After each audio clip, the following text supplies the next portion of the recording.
Harian Radar Palembang menghadirkan pengalaman wali kota sehari bagi pelajar SMP setelah melalui seleksi panjang dari 3.000 peserta.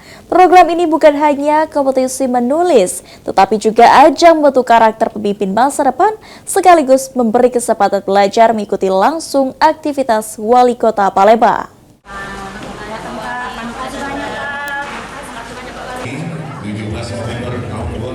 Program pelajar jadi wali kota digelar oleh Harian Radar Palembang dengan antusias tinggi dari para pelajar SMP sekota Palembang. Sebanyak 3.000 pelajar mengikuti lomba menulis opini bertema Andai Saya Jadi Wali Kota. Setiap tulisan diwajibkan memiliki minimal 250 kata sebagai syarat utama penilaian.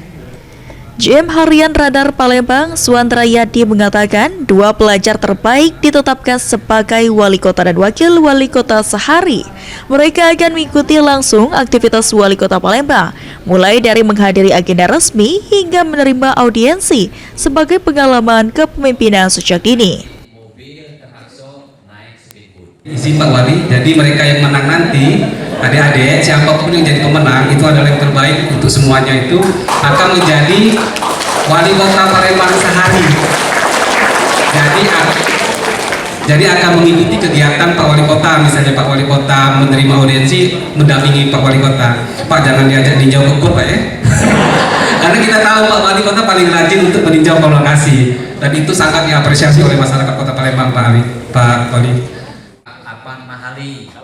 Sementara itu, Wali Kota Palembang Ratu Dewa menilai kegiatan tersebut memberikan ruang inspirasi bagi anak-anak muda untuk berani bermimpi dan mengasah kreativitas.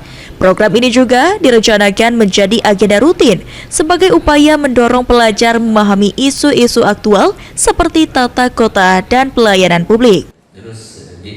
Positif, cukup memberikan inspiratif buat anak-anak muda, generasi muda, khususnya anak-anak, apalagi anak-anak pelajar SMP. Dan semoga ini menjadi acuan buat generasi muda yang lain. Saya kira ini perlu menjadi percontohan ya buat institusi-institusi lainnya. Saya sambut apresiasi lah kegiatan pada hari. Dukungan juga datang dari Pegadaian Palembang yang melihat kegiatan ini sebagai program inovatif bagi generasi muda. Melalui visi Indonesia Emas 2045, Pegadaian memberikan literasi dan pendampingan keuangan kepada para pelajar agar memahami cara mengelola uang secara bijak sejak dini. Pegadaian menuju 2045 Indonesia Emas, kita sini mendukung support penuh untuk kegiatan-kegiatan positif seperti ini, dan tentunya menuju Indonesia Emas juga Pegadaian akan banyak memberikan literasi pendampingan keuangan kepada para pelajar. Jadi tidak sekedar mereka bisa mencari uang, tapi bisa juga mengelola uang dengan baik. Hafid Zainul, PAL TV.